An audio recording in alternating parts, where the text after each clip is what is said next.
কেন্দ্রে বসে, সংসদে বসে যে সিদ্ধান্ত রাজনীতিবিদগণ নেন, তার প্রতিটি পদক্ষেপ প্রান্তিক জনগোষ্ঠীর, পেরিফেরিয়াল এরিয়াতে যে বিধবা মহিলা বসে আছে তাকেও এফেক্ট করে।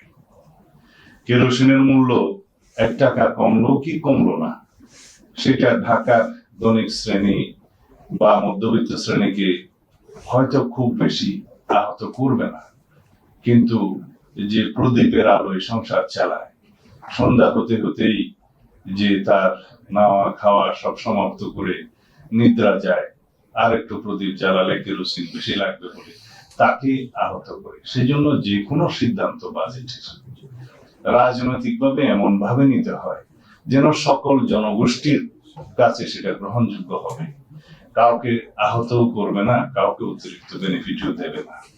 তো সেরকম একটি কল্যাণ বাজেট করার জন্য আমাদেরকে হয়তো আরো অনেক বেশি সংস্কারের মধ্য দিয়ে যেতে হবে, এবং সেই সংস্কারের জন্য সবচেয়ে গুরুত্বপূর্ণ, আমার কথাটা আপনার প্রাসঙ্গিক লাগবে কিনা আপনাদের আমি জানি না, তা হচ্ছে ন্যাশনাল একটা করাপশনের মধ্য দিয়ে মানি ফিলফারেজ এবং সাইফুন হওয়ার যে কারবার বিগত ফ্যাসিস্ট রেজিমের সময় স্টাবলিশ হয়ে গেছিল, এগুলো জনগণেরই টাকা, এইগুলো বাজেটকে সমৃদ্ধ করত, এগুলো সোশ্যাল সিকিউরিটি নেটওয়ার্ককে বাড়াতে পারত, তাদের সাহায্যের পরিমাণটা বাড়তে পারত, আমাদের শিক্ষা খাতকে স্ফীত করতে পারত, এবং আমাদের স্বাস্থ্য খাতকে আরো বেশি বড় করতে পারত, এবং সেইটার বেনিফিটটা আমাদের সকল জনগোষ্ঠী পেত।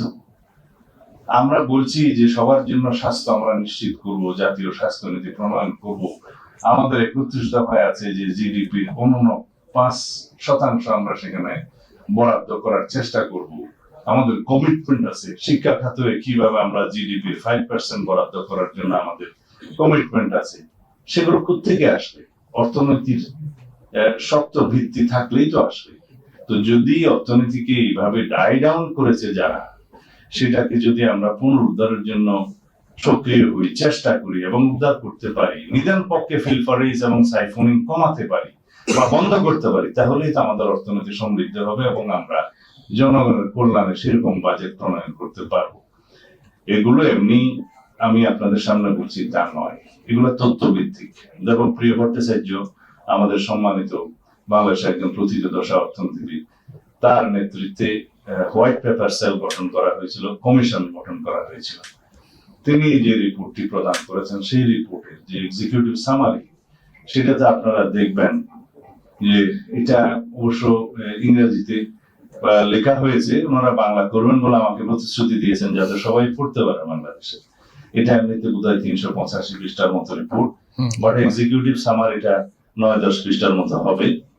তো আমি মোটামুটি দেখেছি, তাতে বলা হয়েছে বাংলাদেশের যে ট্যাক্স মওকুফের ক্ষেত্রে যে অনিয়ম করা হয়েছে, সেটার যদি অর্ধেকও করা হতো, যেই টাকা বেঁচে যেত যাতে, তা দিয়ে আমাদের শিক্ষা এবং স্বাস্থ্য খাতের বাজেট আরো 2 গুণ 3 গুণ করা যেত।